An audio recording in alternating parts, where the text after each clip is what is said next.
جوڑ پیدا کرنے کے لیے یہ ضروری ہے کہ ہم اپنی زبان کو سنبھالیں. سنبھالنے کیا مطلب ہے؟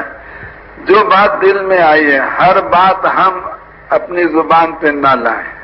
پہلے سوچیں کہ اس کو زبان پہ لانے سے جوڑ پیدا ہوگا یا توڑ پیدا ہوگا. اگر توڑ پیدا ہوتا ہے تو اس بات کو ہرگز زبان پہ نہ لائیں، اپنے سینے میں اس کو دبا کر قبر میں اپنے ساتھ لے جائیں. کبھی زبان پر ایسی بات نہیں لانی چاہیے جو توڑ کا ذریعہ بنے.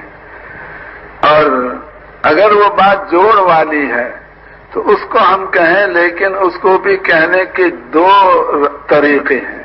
ایک طریقہ توڑ والا، ایک طریقہ جوڑ والا.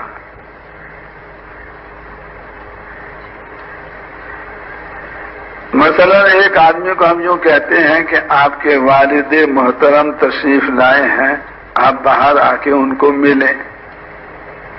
تو یہ ٹوٹا ہوا آدمی بھی اس عنوان سے ہمارے ساتھ جڑ جائے گا. اور یہ بھی ہم کہہ سکتے ہیں کہ آپ کی والدہ کے خاوند آئے ہیں، آپ کی اماں جان کے خاوند آئے ہیں، یہ بھی ہم کہہ سکتے ہیں، کیونکہ باپ جو ہوتا ہے وہ ماں کا خاوند ہوتا ہے.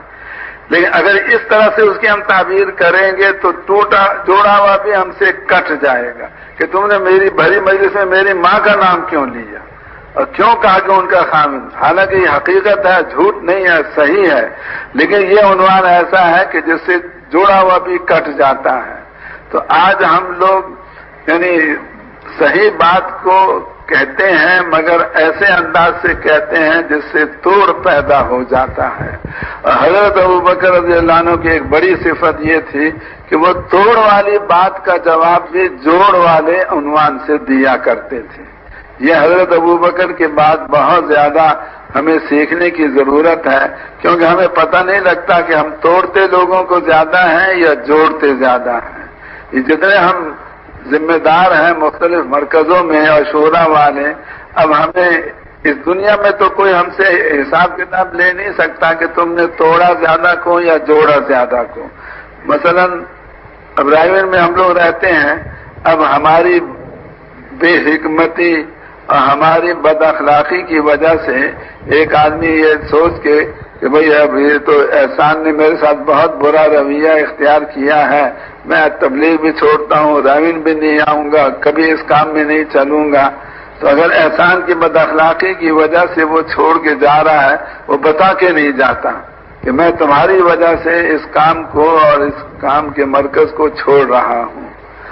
اور جو ہماری بد اخلاقی کے باوجود ہم سے جڑے ہوئے ہیں وہ ہم کو نظر آ رہے ہیں، ماشاءاللہ 1,00,000 سوا لاکھ کا مجمع بیٹھا ہوا ہے.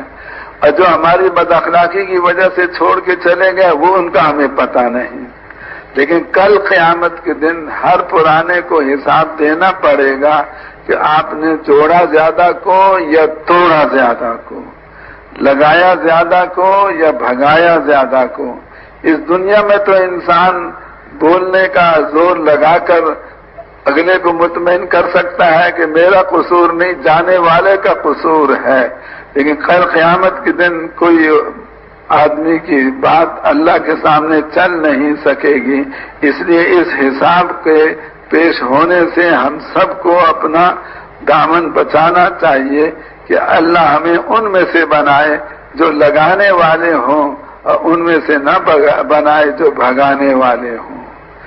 اب حضرت ابوبکر کے پاس 2 صحابی آئے کہ رسول پاک علیہ الصلوۃ والسلام نے ہمیں زمین دی تھی، آپ حضور کے خلیفہ ہو، آپ بھی ہمیں زمین دو.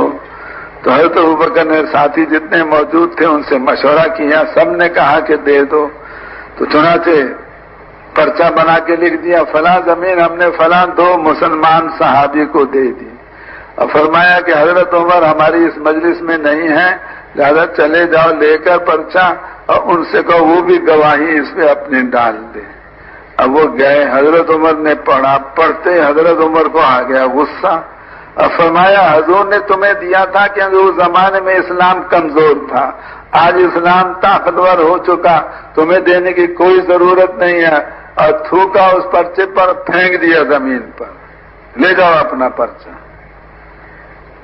اب وہ دونوں حیران کہ امیر وہ ہیں، امیر کے پرچے کو مامور ایسے تھوک کے نیچے پھینک رہا ہے، وہ دونوں پرچہ اٹھا کے حضرت ابو بکر کے پاس پہنچے اور ان سے سوال وہ کیا جس سے توڑ پیدا ہو جائے حضرت ابو بکر حضرت عمر میں۔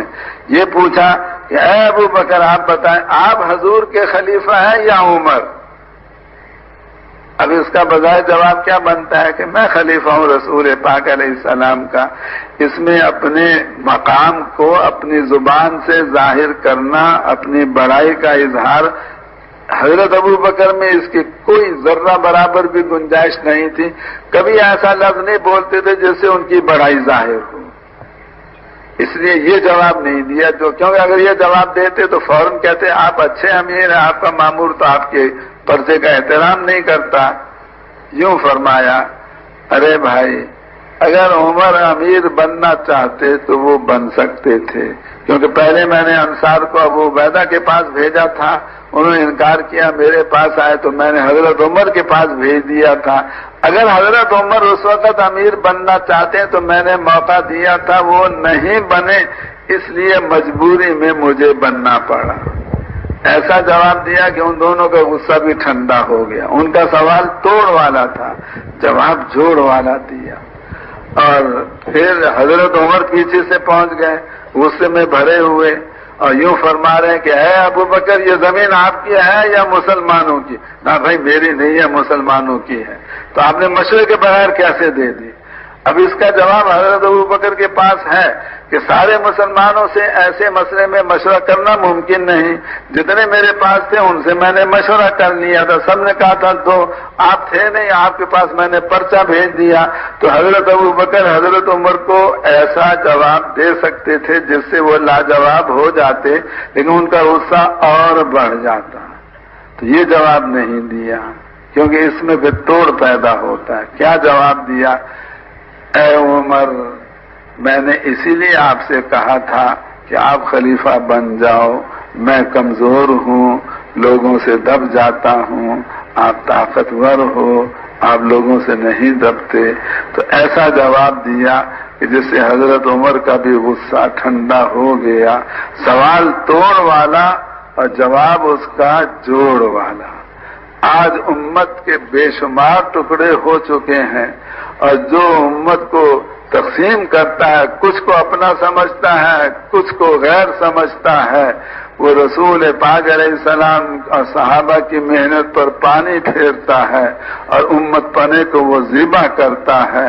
اس لیے اللہ ہمیں ان میں سے نہ بنائے جو امت میں توڑ پیدا کرنے والے، اللہ ہمیں ان میں سے بنائے جو امت میں جوڑ پیدا کرنے والے ہوں۔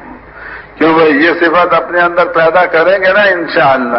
پہلے تولو پھر بولو، ہر بول سے پہلے سوچیں کہ یہ بول جوڑ والا ہے توڑ والا ہے۔ اگر جوڑ والا ہے اس کو اس انداز سے بیان کریں جس سے جوڑ پیدا ہو، ورنہ جوڑ والی بات کو بھی آدمی توڑ والے الفاظ سے کہہ سکتا ہے۔